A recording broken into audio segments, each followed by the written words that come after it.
Hola, buenos días. Eh, pues soy en mi caso de la Reserva de Acción Climática. Gracias por juntar a esta llamada del subcomité sobre permanencia y instrumentos legales. Creo que todos deberían tener la manera de controlar su, pues, el modo de silencio, ¿verdad? Así que todos pueden participar. Pues bueno, realmente en esta llamada, pues no tenemos otra presentación, es más bien para dar seguimiento a la conversación de la semana pasada, solamente para pues hacer un resumen breve. Creo que en la llamada pasada presentamos sobre los diferentes aspectos legales con respecto a la ley agraria y pues sí, con gusto podemos poner video. Y bueno, hola. Eh, y bueno, pues como si es posible que pues la comunidad de ejidos legalmente pueden firmar un contrato por más de 30 años debido pues creo que la interés que tienen. Y bueno, entonces hoy vamos a dar seguimiento a este tema. Si hay instrumentos legales en que podrían firmar un contrato por un periodo de mayor de 30 años o pues otro mecanismo legal que podrían asegurar la permanencia de 100 años. Eso es como nuestro principio de permanencia de 100 años, así que pues a ver cuáles opciones tenemos como legalmente para asegurar la permanencia de 100 años para la comunidad de ejidos.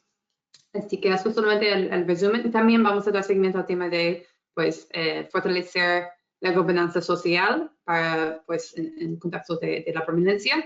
Vamos a dar seguimiento a este tema en la próxima reunión del grupo de trabajo, así que hoy es solamente sobre los instrumentos legales. Muy bien, no sé cómo quieren iniciar. Espero que tienen muchas ideas. O pues, bueno, creo que ya todos nos conocemos, pero tal vez sea útil hacer una breve introducción de cada persona rápidamente. Así que, pues, Pedro, si quieres presentarte. Claro. Bueno, antes que nada, buenos días. Creo que es importante tener esta reunión entre abogados precisamente para ver el tema legal estrictamente y evitar caer un poco en lo que estuvimos otra vez en temas pues, que pueden ser convenientes desde un punto de vista práctico, pero que tiene trabas legales. Un poco me presento, soy Pedro Morales, antes estuve en Baker McKenzie, White Case. Mi expertise es presente en temas agrarios y ambientales. He trabajado para Climate Action Reserve desde hace más de 10 años ya, precisamente en este tema. Mi expertise también es en proyectos, en temas no solamente de cambio climático, para lo cual he participado para Rainforest Alliance, para UNEP, y hemos colaborado también, obviamente, con la Secretaría de la Reforma Agraria y con la Procuraduría desde hace más de 15 años, precisamente en la adaptación para proyectos red, atendiendo al tema de la problemática y de los costos de usos alternativos al uso de protección, que es un uso regulado, ¿no? Bajo esta base, ese es mi expertise nuevamente. Encantados de tenerlos a ustedes. Siempre es bueno tener puntos de vista diferentes y más en que es un tema, como bien comentamos la vez pasada, que es un tema que no encaja perfectamente bien en un tema tradicional de derecho civil y mercantil y que se ha buscado adaptar y utilizar las mejores herramientas, no solamente en México, también de vuelta he sido asesor también para los gobiernos de Guatemala, para gobiernos de África, para gobiernos en general de Costa Rica también, y son problemáticas similares, ¿no? Entonces, encantado de estar trabajando en este grupo y con Climate Action Reserve, igual que se ha hecho ya a lo largo de los años, desde la elaboración del protocolo anterior. Buenos días. Muchas gracias, Pedro. Mónica, si quieres presentarte. Hola, hola a todos. Soy Mónica Garibi Harper. Soy directora de comunicación social y participación comunitaria en Canopia Carbon, que es una empresa privada que está empezando a trabajar desde hace un año en México para buscar justamente el desarrollo de proyectos forestales, ¿no? Y la compra de los créditos de carbono. Como antecedentes, pues soy experta en derecho agrario. Trabajé como asesora del procurador agrario durante 4 años, 2 años como directora de programas interinstitucionales en la Procuraduría Agraria, y en esa posición me tocó precisamente buscar los mecanismos adecuados para que ejidos y comunidades pudieran desarrollar proyectos con la iniciativa privada. También me ha tocado responder demandas internacionales en temas de derechos humanos, consulta indígena, como funcionaria de la Procuraduría Agraria, estar a cargo de las contestaciones internacionales y apoyar a la Secretaría de Relaciones Exteriores en todo el tema internacional. Luego trabajé también en Umbrella Consultores, en donde justamente durante 10 años desarrollamos proyectos no solo de consultoría y due diligence para empresas que quieren invertir en proyectos de infraestructura en México, sino también en todo el tema que creo que se vincula mucho aquí, de la gestión social, ¿no? Un poco el enfoque es la inversión con mejores estándares, con estándares de derechos humanos y buscando siempre la gestión social de los proyectos para su permanencia, que creo que es el tema que tenemos todos aquí, el buscar la permanencia de los proyectos, y de ahí mi perspectiva en donde no es únicamente el tema legal, sino también complementar las estrategias legales con justamente trabajo social que permitan la durabilidad de los proyectos en el tiempo. Soy experta y certificada por CEPAL en evaluación de impacto social y ambiental de los proyectos, y pues mucho tema de gestión social para macroproyectos en México. Gracias. Muchas gracias, Mónica. José, ¿quieres preguntarte? Estás en mute. No te escuchamos, José. Bueno, sí, estaba cerrado. Buenos Sí. días a todos. Mi nombre es Osinel Loría, presido la Fundación San Crisanto, Red Manglar México. Soy director de operación de Ejido desde 1985. Tengo 3 especialidades. Una de ellas es en desarrollo social, con este tema que fue de un organismo de la Zagarpa, que hacía estas clasificaciones, y toda mi expertise en el trabajo del ejido de San Crisanto y asesorando a otros ejidos. Como ejido somos comunidad instructora y tenemos capacidad tanto para organización agraria, redacción y formulación de reglamentos internos, organización interna del ejido y desarrollo de proyectos de diversa naturaleza. Y desde hace 25 años, 26 años trabajando en el tema de manglares. Y creo que la experiencia que nos ha tocado vivir asesorando a varios ejidos, pues hemos podido contemplar algunos detalles que desde mi criterio y de lo que he visto, este concepto de los 30 años no es aplicable para el tema de Climate Action Reserve en el acuerdo del mismo de implementación y en las propias normas que tiene CAR, donde habla cuando menos de 50 años de establecerse las condiciones. Y yo también establezco que cuando yo registro un área como UMA, es de plazo indefinido y no me lo observo en absoluto el Registro Agrario Nacional.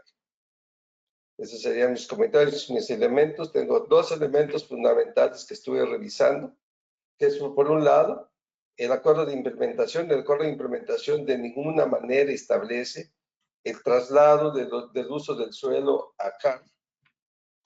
El otro es el contrato de comercialización que se va a firmar con cualquier entidad nacional o extranjera. Si es internacional, tiene que ser un contrato de comercio internacional que hay ya criterios establecidos dentro de los tratados comerciales. Y si es nacional, pues a través del Código de Comercio. Y en ningún momento se establece que se traslada el uso del suelo o de la función productiva, y tampoco tiene la figura de dar en participación el suelo, porque no hay un convenio de administración del uso del suelo entre el cliente, entre CAR y el ejido.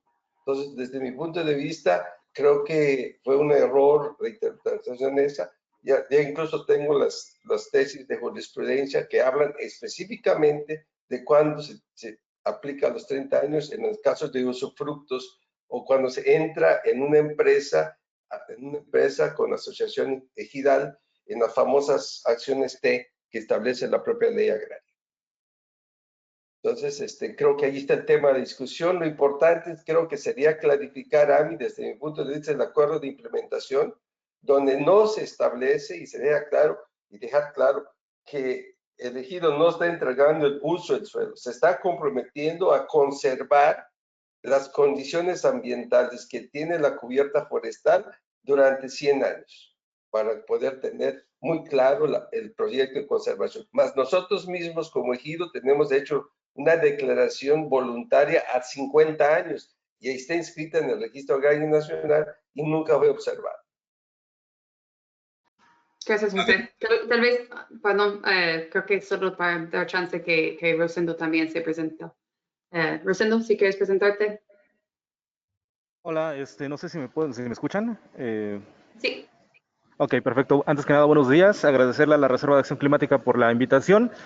Creo que soy la única persona aquí que no tiene un antecedente como abogado o en leyes. Realmente nuestro expertise como integradora de comunidades indígenas y campesinas de Oaxaca es el desarrollo de proyectos. Y, pues bueno, básicamente yo les podría dar mi opinión desde los proyectos que hemos desarrollado y desde nuestro conocimiento en las comunidades aplicando este tipo de proyectos, ¿no? Y pues bueno, nuevamente agradecer la invitación y estoy al pendiente de comentarios. Muchas gracias, Rosendo. Yo creo que también es importante, pues ya estamos hablando de temas legales, pero es importante también tomar en cuenta esta perspectiva. Así que muchas gracias. Y veo que también ya Alberto Ramírez está aquí también presente, así que Alberto, si quieres presentarte. Hola, buenos días. Todos me conocen, excepto no he tenido el gusto todavía de conocer a Mónica en persona, pero yo colaboro con diferentes organizaciones desde hace varios años.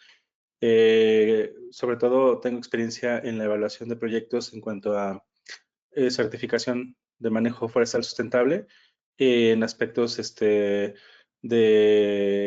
sociales y ambientales, ¿no? Principalmente.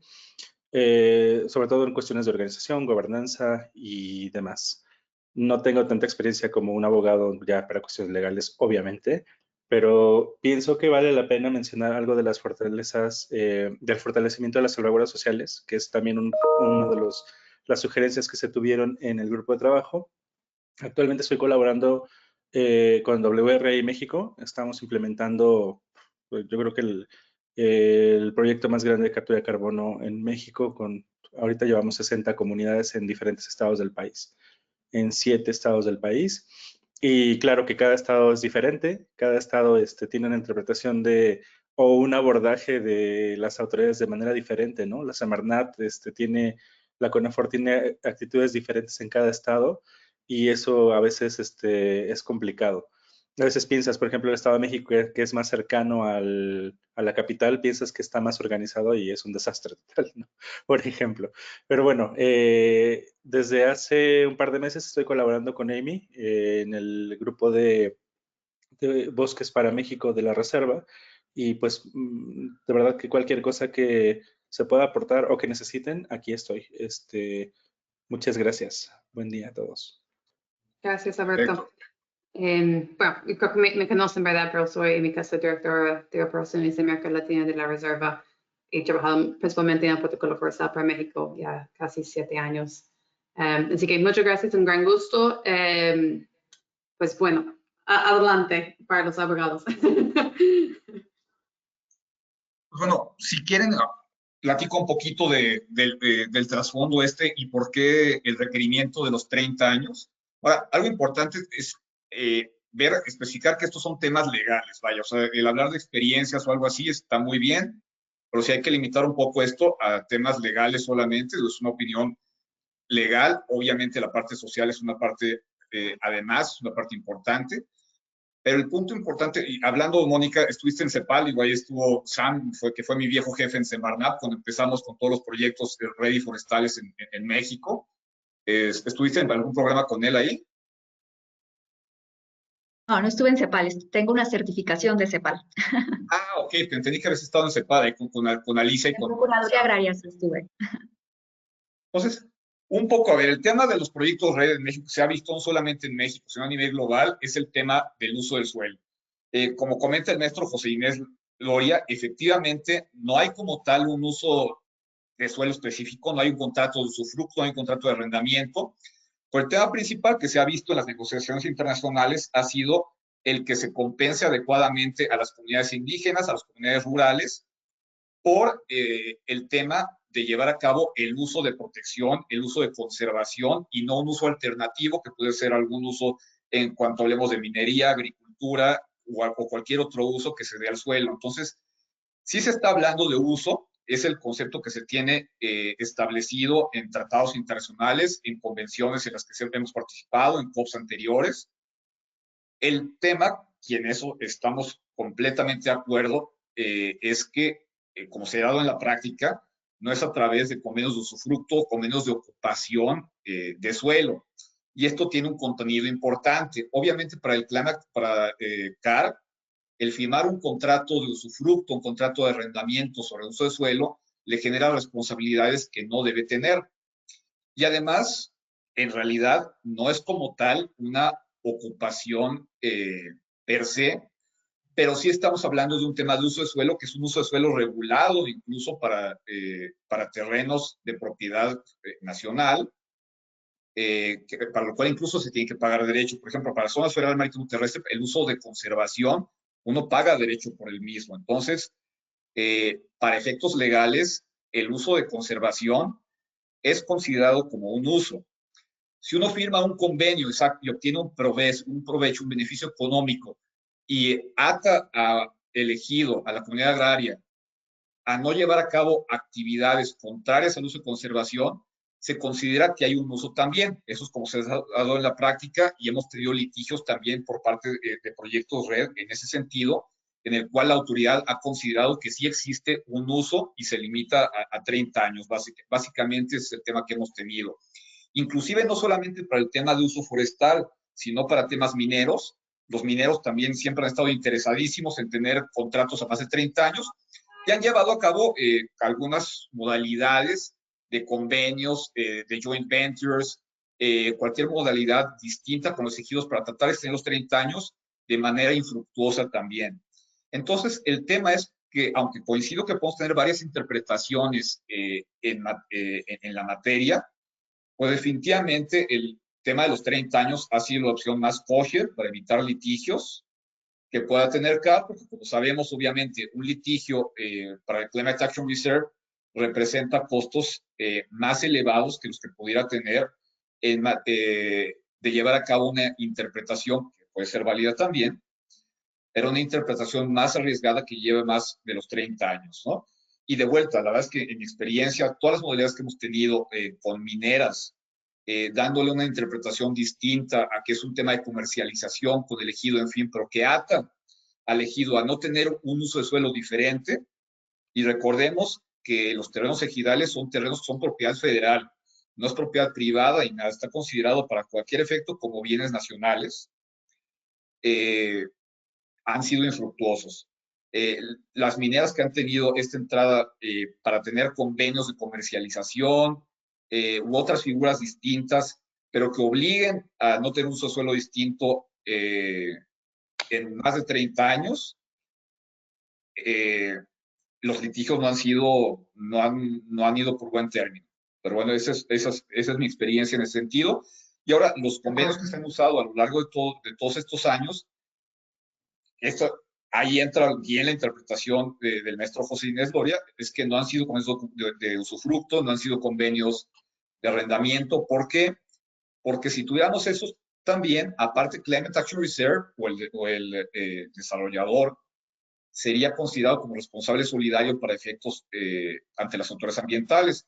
Y como sabemos, en el caso de temas de deforestación y más aún de especies protegidas, son temas de riesgos legales considerables, por lo cual lo que siempre se ha hecho desde hace prácticamente más de 15 años en proyectos en la materia ha sido convenios de cesión de derechos de carbono, con la autorización, obviamente, de la comunidad para que se pueda llevar a cabo lo que viene siendo medición, verificación o validación del proyecto de conservación.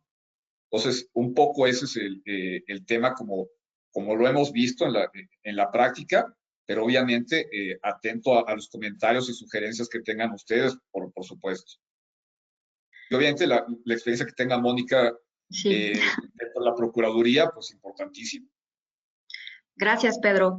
José Inés, Amy, yo realmente en el fondo coincido con Pedro, en tanto que, como les decía la vez pasada, pues es muy claro que en tema legal, estrictamente legal, es muy claro que los contratos no pueden ir con un ejido más allá de 30 años y hay dos temas ahí. Uno es, si lo ven en tema de un due diligence legal, por ejemplo, nosotros que somos una empresa, pues bajo ninguna circunstancia vas a arriesgar un contrato a que sea controvertido en juicio y a perder lo que has invertido por la vía legal, eh, por no haber hecho por haber hecho un contrato contrario a lo que me establece y a lo que marca la norma. Tiene razón José Inés, y te lo quería expresar desde la vez pasada, José Inés, en esta interpretación que haces de decir, oye, es que la ley agraria habla de cuando le das cuando das el uso a alguien más y aquí no lo estamos haciendo.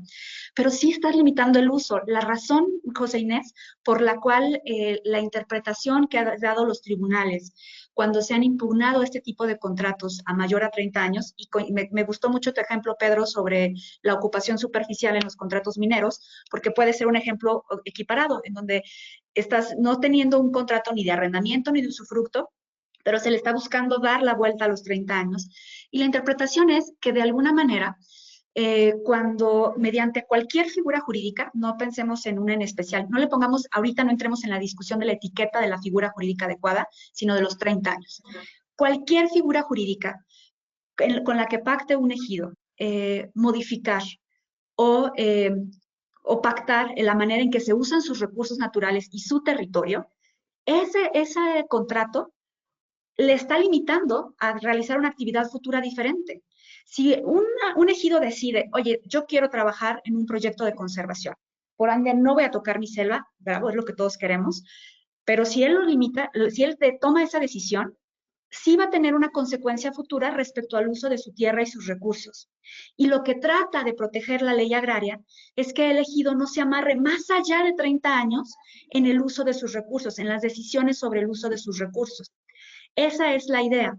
Y la idea de la ley agraria viene un tema pues, histórico, ¿no? Con la revolución, el reparto agrario y el no volver a dejar, digamos, justamente las decisiones sobre el uso de los recursos en manos de particulares, sino que sean los propios ejidos los que puedan ser dueños de esa decisión.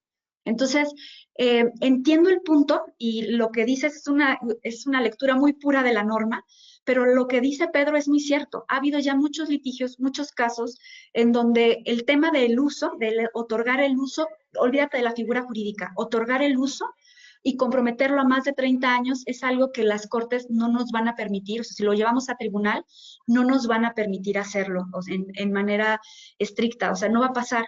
Y eso tiene dos tipos de consecuencias, que lo que quieren los ejidos al final es obtener los certificados para poderlos comercializar. Y yo quiero ver quién se va a animar a comprar esos certificados a más de 30 años. Y ahí, Amy, o sea, creo que es hasta un riesgo para la reserva, proponer unos certificados planteados con un ejidos, o sea, que vienen de una relación ejidal a más de 30 años que contravienen la propia legislación mexicana. Entonces, ahí es en donde creo que a pesar de que busquemos darle la vuelta, puede haber un tema. Ahora, yo decía la vez pasada, intentemos una manera de cómo sí, pero quiero aclarar que a mí me parece que es un camino alterno, o sea, como, ok, hagamos un modelo, hagamos un caminito y que llevémoslo a que el tribunal nos dé un criterio, pero no puede quedar al día de hoy establecido como tal en el protocolo. Puede ser un experimento para intentar ser vanguardistas, pero lo que sí creo es que en protocolo, y como lo decía la vez pasada, pues hoy en día sí tiene que haber el estándar, tiene que seguir la norma nacional. Y además, por otro lado, no en todos los casos, pero nosotros sí estamos trabajando en comunidades indígenas y ahí me preocupa un tema de derecho internacional, que es un tema de usos y costumbres de comunidades indígenas. Y que ustedes propongan en el protocolo pactar a más de 30 años, a mí me preocupa que al rato se van a meter en problemas, no solo de la norma nacional, sino de contravenir norma internacional. Y qué mal sería la imagen de CAR a nivel internacional, yo quiero un litigio por consulta indígena porque fuiste contra de usos y costumbres. O sea, ya nos estamos metiendo en otros temas que son delicados, que es tema de otra discusión y de otro tema. No, ni hay que abrirlo hoy porque no vamos a acabar, pero algún día nos echamos un café, Pedro y yo, para hablar sobre la consulta y cómo se va en el Climate Action Reserve este tema. Y o sea, es un tema delicado, es un tema novedoso en México y hay que tomarlo y hay que discutirlo. Para la sesión de hoy, lo que yo les proponía era, si quieren buscar un camino alterno, creo que podríamos pensar en un camino alterno, pero es así, alterno, y es un caso de prueba para intentar buscar generar un criterio y vernos muy vanguardistas.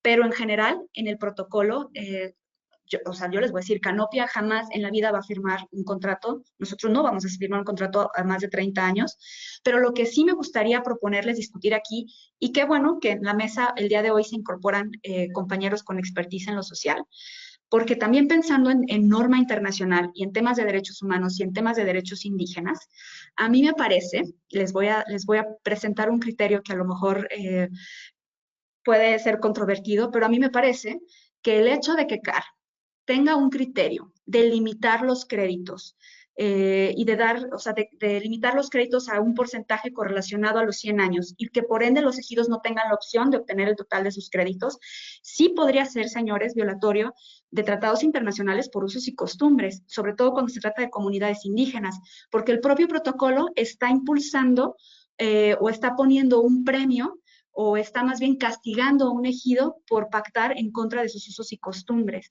Y al contrario, a mí me gustaría que pensáramos en criterios de gobernanza, en criterios de organización social y de tejido social, que realmente en la salvaguarda se puedan poner estos checks, estos criterios, para que a pesar de que estas comunidades tengan contratos a 30 años, les puedan dar una oportunidad de recuperar la correlación en el tema del cobro de los créditos, porque si bien son solo 30 años, están mitigando riesgos de permanencia, porque aquí es mitigar un riesgo de permanencia por tener un desarrollo social fortalecido.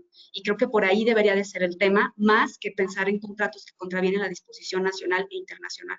No sé cómo lo ven, Pedro.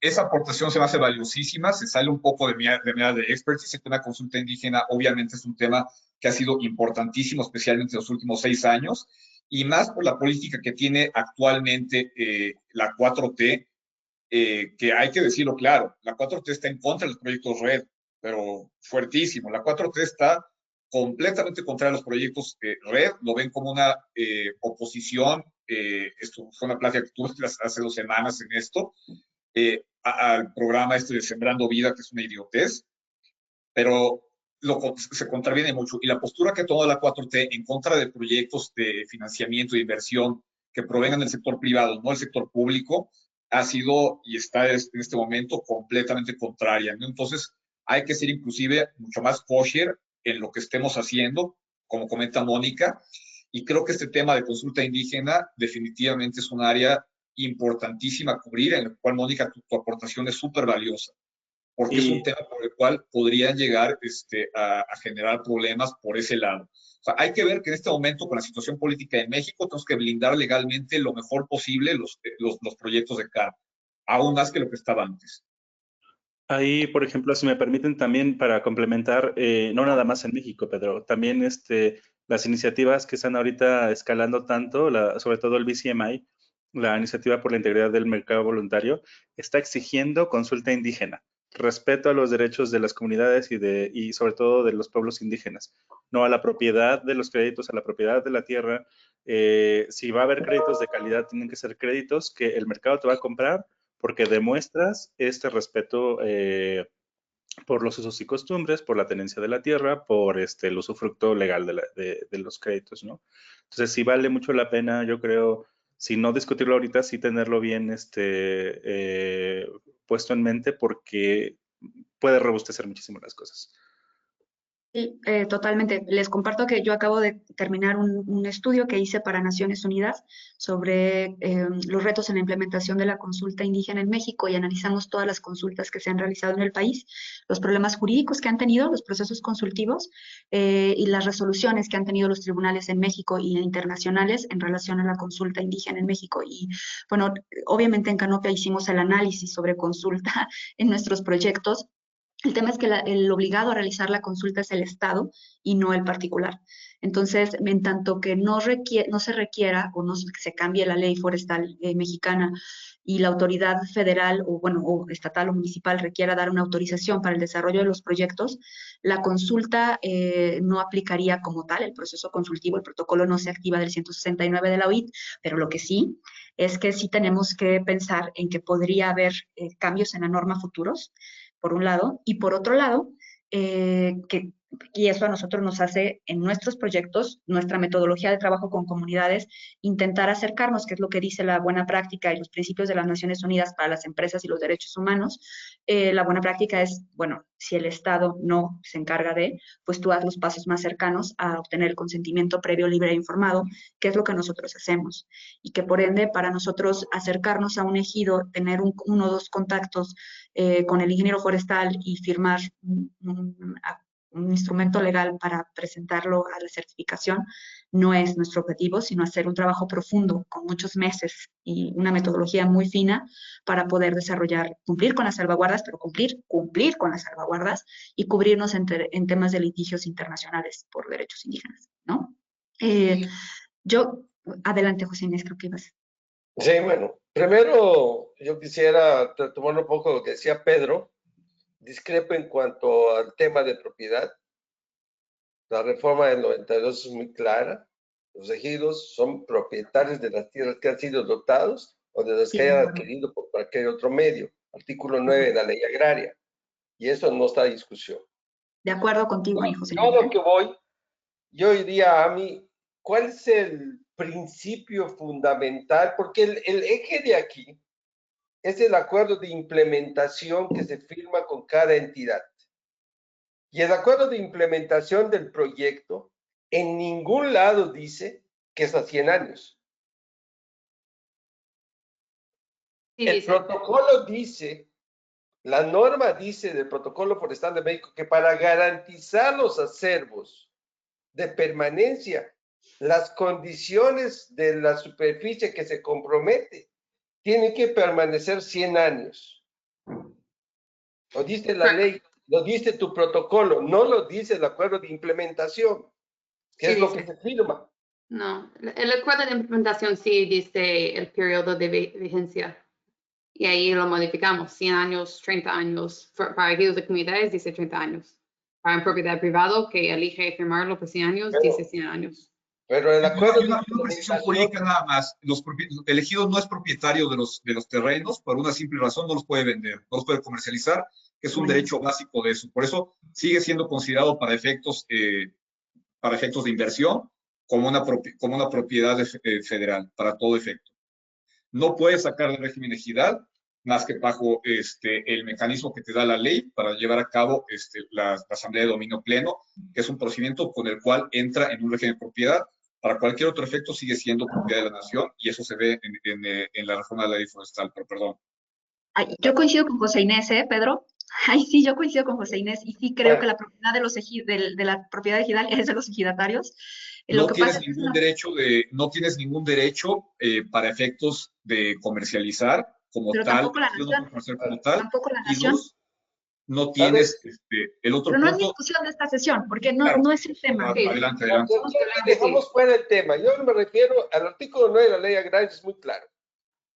Entonces, ¿por qué entonces si el requisito de permanencia, que no lo decimos nosotros, lo dice la ciencia, que se garantiza que para que el carbono secuestrado tiene que estar 100 años almacenado? Eso no está significando que le estoy dando ya sea a CAR, a BERRA o a cualquier otro estándar que haya a nivel internacional, el uso del suelo. ¿Qué está protegiendo la ley agraria con los 30 años? Que ningún particular goce de los beneficios que produce el ejido. En este caso, quien firma el acuerdo de implementación y quien comercializa los bienes generados, que en este caso no son tangibles, es el ejido. No hay ningún tercero que se interponga más que el desarrollador como interpretador, agente interpretador del protocolo y de la implementación de todo el proceso. Pero el desarrollador no toma decisiones por el ejido, no asume responsabilidad del ejido. Eso lo firma y eso lo discutí con el broker la semana pasada. Quien va a firmar los contratos de comercialización es el ejido cuando venda sus créditos de carbono. No los firma CARE, no los firma el desarrollador. El desarrollador va a estar allá como testigo y como responsable de que esos créditos permanezcan dentro del ejido, dentro de la superficie.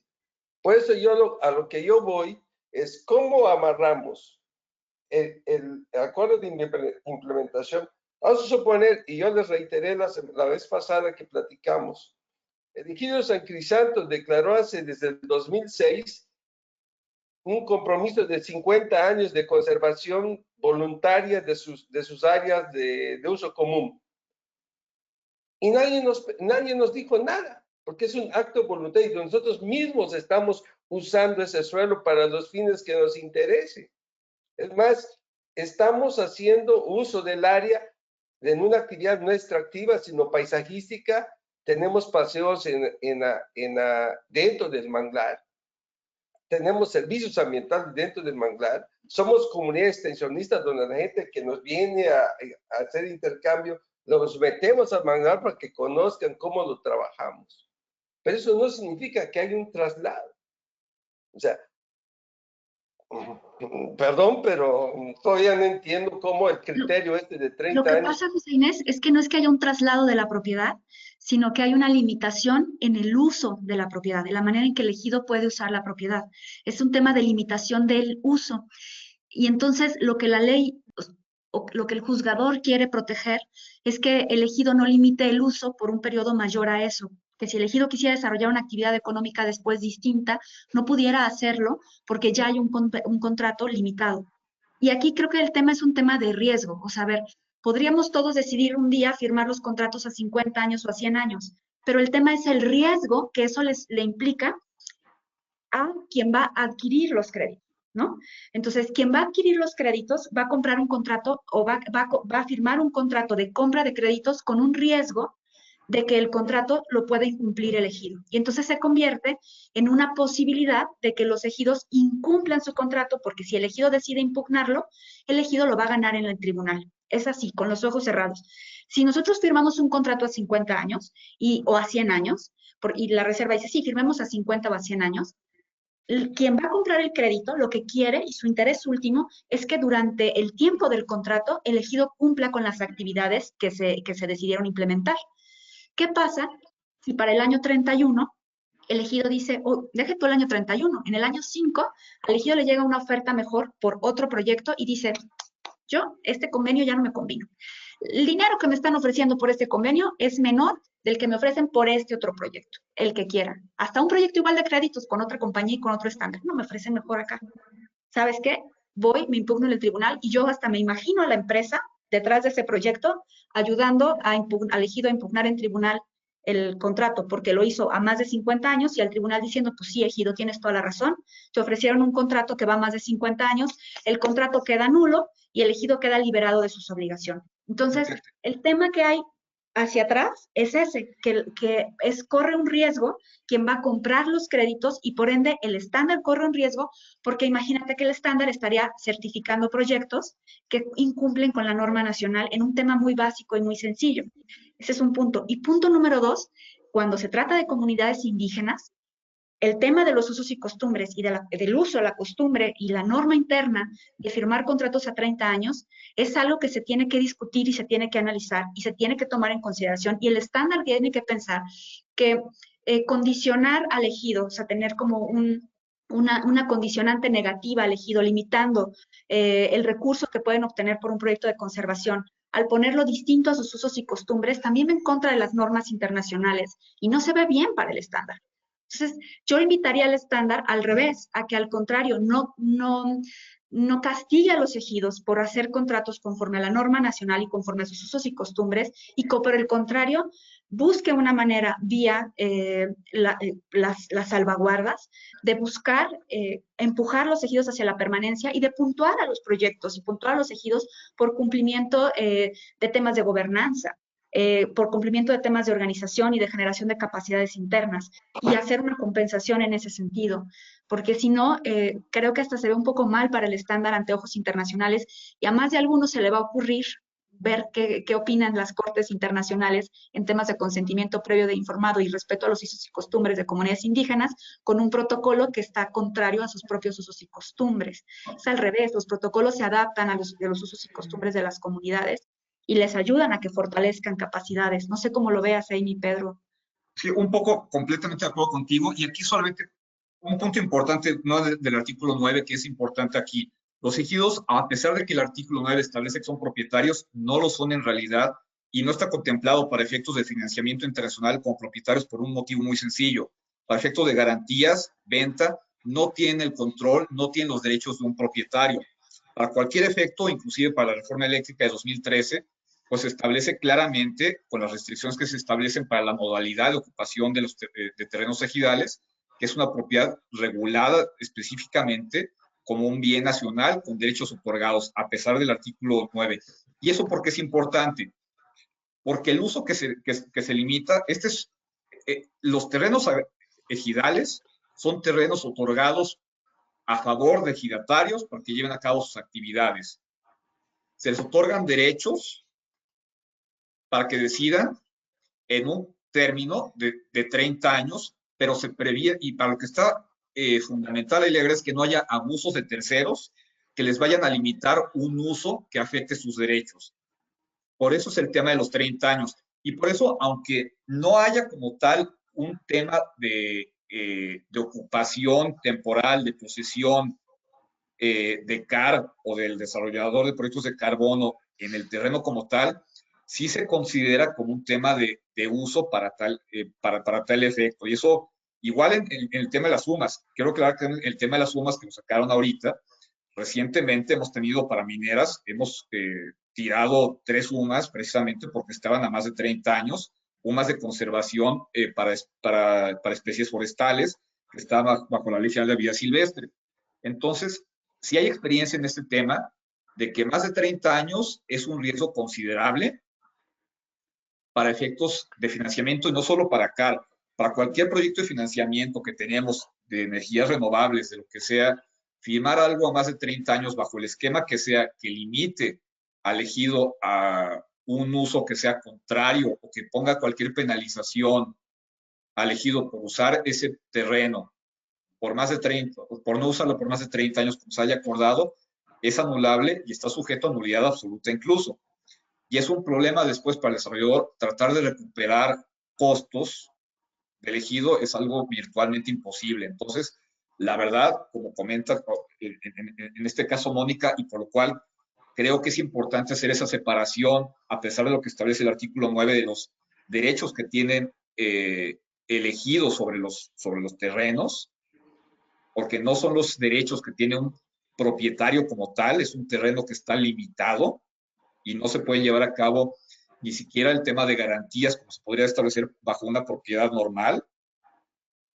Por eso es importante ese tema, ¿no? Y el tema de riesgo, nuevamente, que podría aceptar Climate Action Reserve en este sentido, tiene que ser un tema controlado. Incluso creo que este protocolo tiene que ser aún más cuidadoso en el tema de manejo de riesgos, por el tema, una, de política actual de la 4T, y dos, el tema de consulta indígena, que como bien ha comentado Mónica, y ese es un tema en el cual me confieso está fuera de mi expertise. Hemos visto algunos temas para el canal en Nicaragua, pero no es un tema en el que me sienta muy confortable, como especialmente en el tema ambiental, de dar consejos.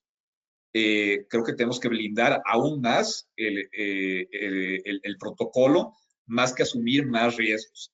Y el tema de tener un contrato a más de 30 años, definitivamente es un tema que es bastante endeble por la parte de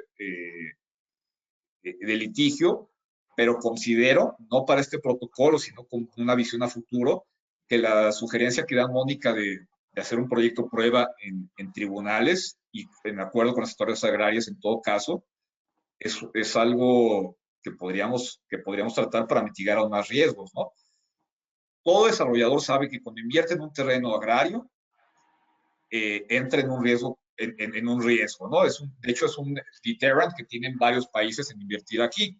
Inclusive, aunque se hagan due diligence, sabemos que ni siquiera todas las compañías que han puesto title insurance en México se han ido por la poca confiabilidad del registro agrario y por el tema de la prescripción de la acción agraria también.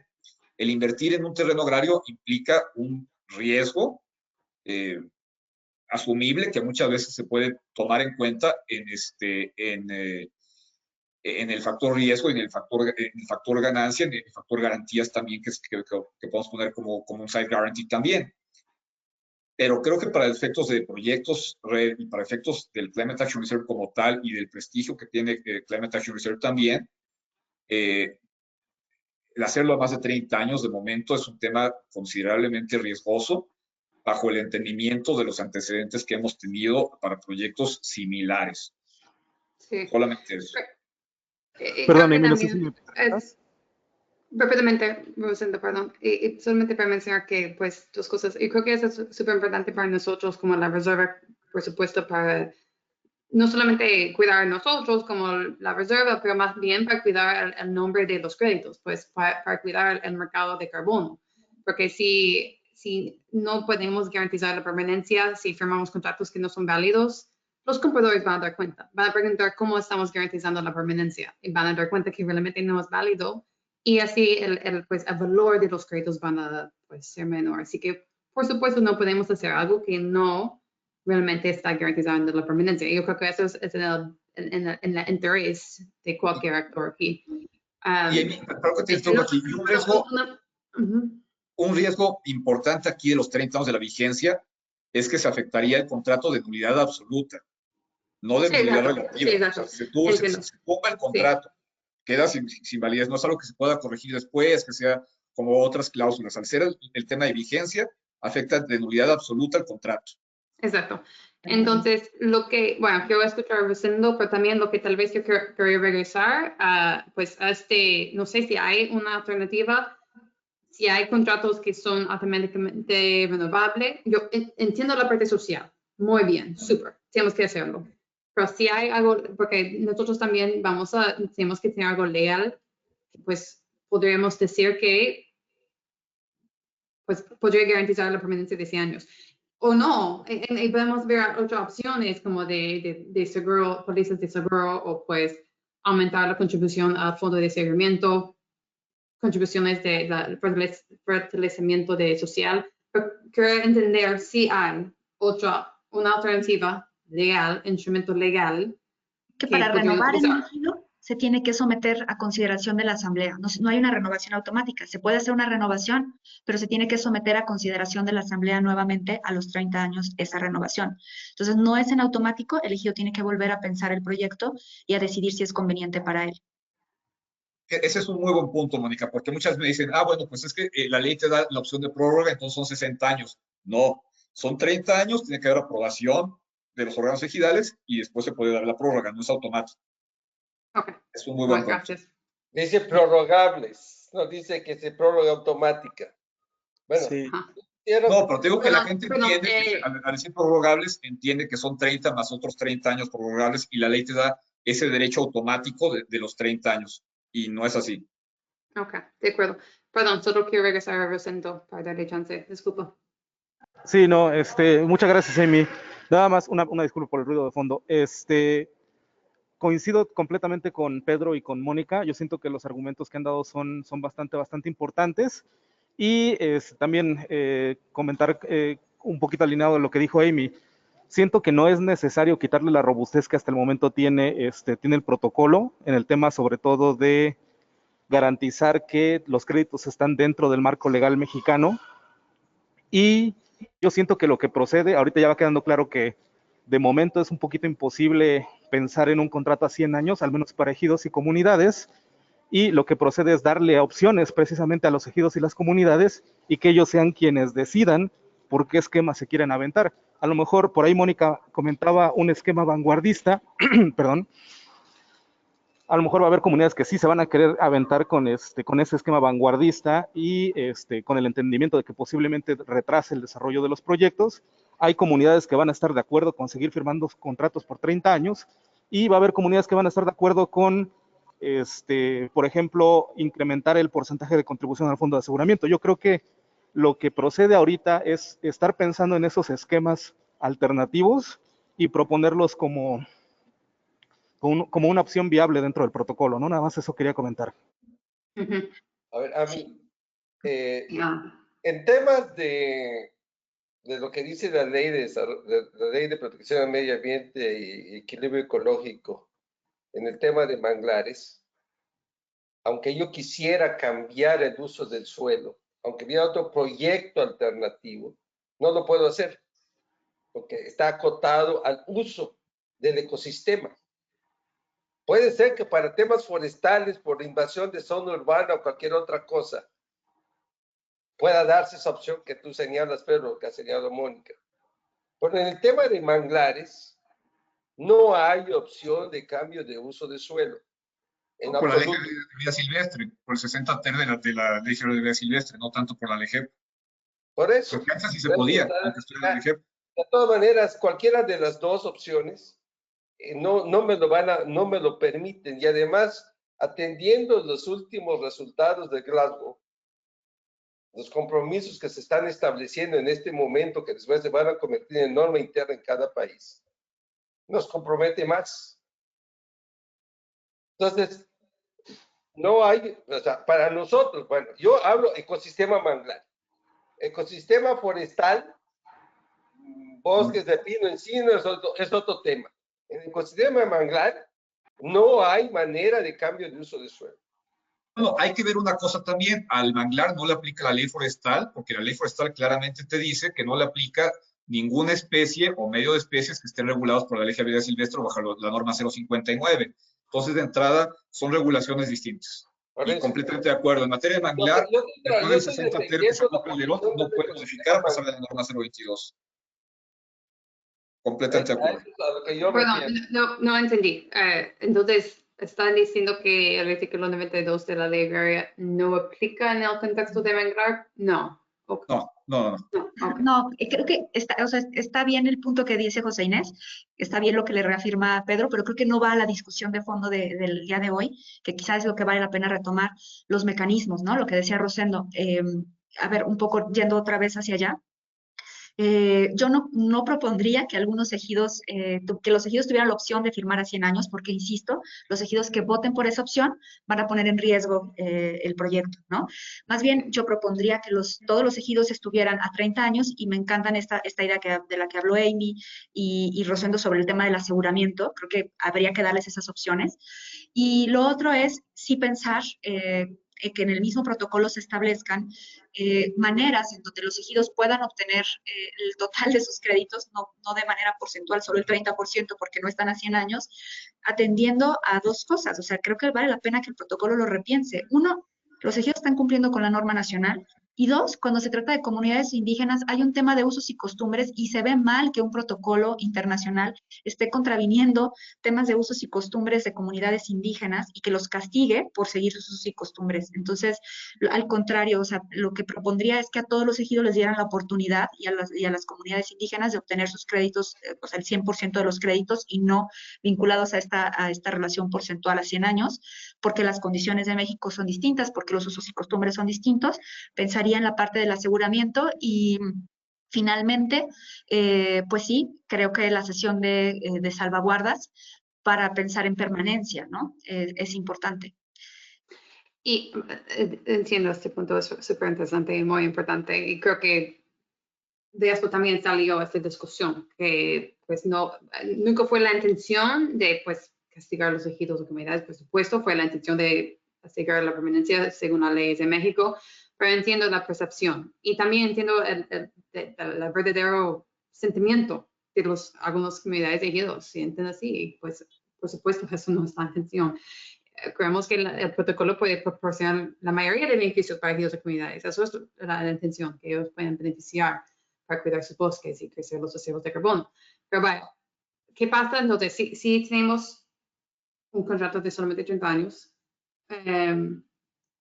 y no siguen renovando el contrato y en el año, y damos 100%, ¿qué pasa si ya en el año 31 ya deciden cortar todo su bosque? Pues no es la permanencia de 100 años y no tendríamos ningún mecanismo para asegurarlo. Eso me preocupa un poco, como si no hay un mecanismo legal, me preocupa un Amy, poco. déjame checar un poco con Rainforest Alliance. Rainforest Alliance ha tratado con comunidades indígenas en toda Centroamérica también esto para ver cómo le han dado la vuelta en esto. La verdad es que le he perdido un poquito desde que entré a White, en mi tiempo que estuve en White, pero uno de los temas principales para Rainforest Alliance era precisamente atender el tema de comunidades indígenas para efecto de proyectos red también, ¿no? Digo, déjame ver un poquito cómo se está haciendo esto y también cómo se está haciendo esto también para otros, para el Gold Standard, por ejemplo, para otros proyectos que generan bonos de carbono también.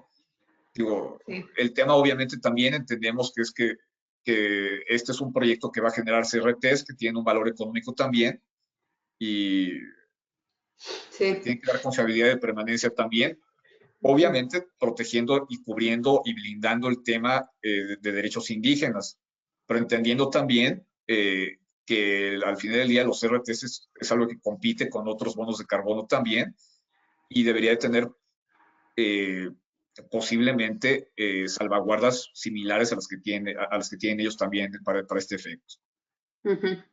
Es muy interesante, entonces podemos investigar lo que hace Rainforest Alliance en este respecto, interesante.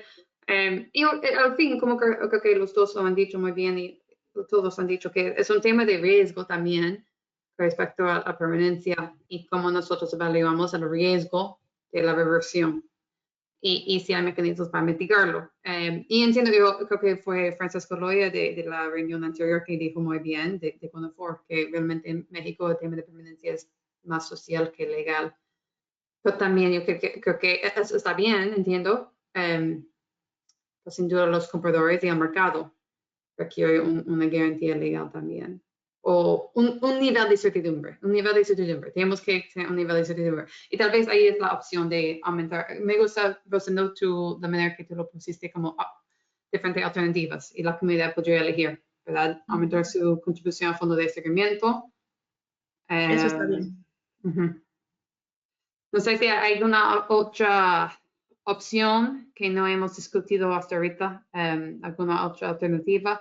Creo que Perdón, Amy, por ahí estamos nada de más acuerdo que lo retomando de 100 años no, pero... Perdón, Amy, por ahí hace un rato Mónica comentaba algo de darle seguimiento a las salvaguardas sociales y se me hace una opción interesante. A lo Sí. mejor que la Reserva proponga un mecanismo de seguimiento a las salvaguardas y en función del porcentaje de cumplimiento o de una evaluación posterior que se haga, a lo mejor sí darles un poquito más del porcentaje que se queda rezagado, ¿no? Que se captura pero no se emite para su venta. No sé, se me ocurre esa parte y Mónica lo comentabas un poco en una idea ahí un poquito más a grosso modo, ¿no? Como, perdón, como emitir el 70%, pero no como créditos que podrían vender. No entiendo. ¿Cómo funcionaría?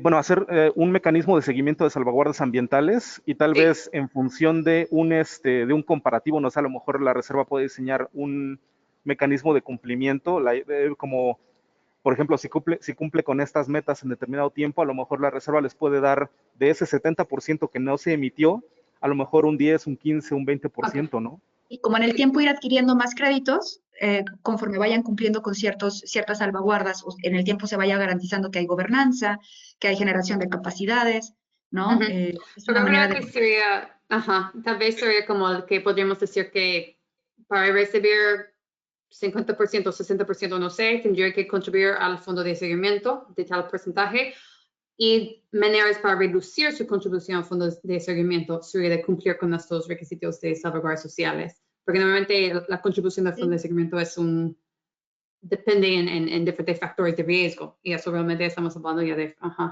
Pero al final del día, si el día de mañana quisieran venderlo para un hotel, ¿cómo te protege eso? Digo, es lo que hay que ver un poco, cómo proteger ese tema también, que es el tema importante. Si el día de mañana descubren cobre en el área o algo y quieren deforestar, pues para eso está el fondo, vaya. Sí, pero eso Que no es está perfecto, pero claro, por eso aportan los ejidos para asegurar, están Ajá. aportando más al fondo, pero tienen oportunidad a lo mejor de recuperar créditos conforme van demostrando en el tiempo que están realmente comprometidos en el proyecto y que han generado capacidades y que están trabajando, ¿no? Que están haciendo un esfuerzo por demostrar la gobernabilidad y por ende la permanencia. No, Contigo, por no la ejemplo, totalidad de los créditos, pero quizá algún porcentaje por ahí pueda ir ligado a, y además es una buena práctica internacional. Ya. Solo para mencionar esa hasta la aspecto es fecha. internacional, Mónica. Pues that's not my, o sí que that's not my expertise. Mm, A ver cómo lo podemos meter aquí. ujú. Pues tal parece que los riesgos dependen de los ecosistemas forestales.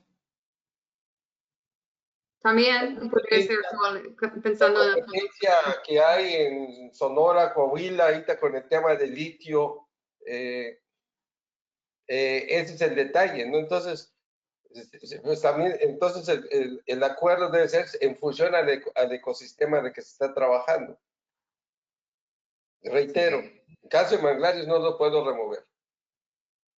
Sí, de hecho, con el tema de manglar, los clientes que me han llegado en materia de manglares, pues está el tema de adicionalidad incluso, ¿no? Porque la ley mexicana lo que te dice es que pues, no lo puedes mover desde el que salió el 60 teras con Calderón. Claro que está el tema de tener que aplicar en la práctica lo que se pierde en manglar por temas de plagas, incendios, bla, bla, pero es complicado. Entiendo que el tema de manglar es un tema relativamente sui generis. Bueno, Amy, ustedes cubren manglar también con el protocolo, ¿no? Sí, hay dos proyectos de Ok. proteínas. Ujú. por eso los Bien, yo me defiendo. tengo que Por eso desconectar. José Inés está tan- Sí, y la- sí, no, disculpa. Muchísimas gracias a todos. Ya pasamos la hora. Si alguien tiene cualquier otra sugerencia, pues muy bienvenidas. Cualquier comentario, etcétera. Yo creo que de ahí vamos a tener la próxima reunión del grupo de trabajo hablando sobre las salvaguardas sociales, así que ya seguimos con la parte social. Y pues ahí vamos, tal vez si vamos a hacer una modificación al fondo de seguimiento, pues vamos a ya desarrollar un borrador y compartir el lenguaje con todos y a ver cómo vamos. Yo haría otro para este tema, inclusive porque para efectos de manglar hay que considerar que tiene una regulación muy específica. El manglar tiene una regulación aparte, como bien comenta José Inés, es un tema, incluso para temas de riesgo, incluso más que esté en zona federal marítimo terrestre, que es, eso sí, clarísimamente es propiedad nacional y es donde más están atacando ahorita para efectos de que CONAFOR recupere costos de las ventas de carbón. Chao, Gracias. Mónica. Sí, Gracias, Mónica. sé que ya no tenemos tiempo, pero brevemente, yo creo que sí debemos tener en consideración que no se puede aplicar la misma normatividad para todos los tipos de ecosistemas, sobre todo en cuestión de bosque templado, selva y manglar.